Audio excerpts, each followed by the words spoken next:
Hindi lang basta cute ang pets ang iyong pagod, tiyak daw mapapawi pag sinalubong kanila sa iyong pag-uwi. Bibigyan ka pa ng libreng massage, pero minsan mukha pa silang mas pagod. Parang si Kurt the Poodle na super chill na nakahiga sa tapat ng electric fan.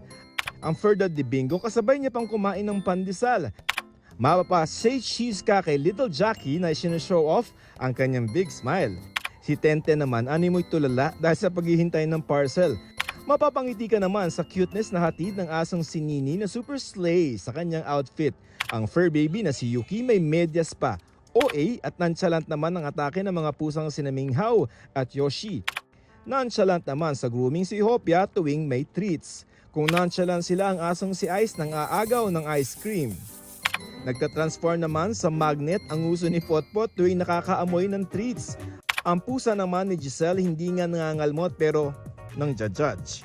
Tila allergic naman sa bill ng kuryente ang dogo na si Kira nang inatngat ang bill nila. At dahil ramdam na ang init ng panahon, ang pusang ito ready to swim na.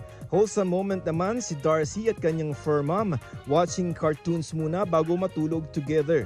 Sa pag-aaral ng Commission on Population and Development, lumalabas na mas pinipili ng ilang Pilipino na mag-alaga ng fur babies kesa magkaroon ng anak.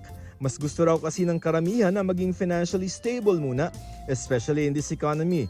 Malaki rin daw ang naitutulong sa mental well-being ng mga human ang heaven-sent na pets.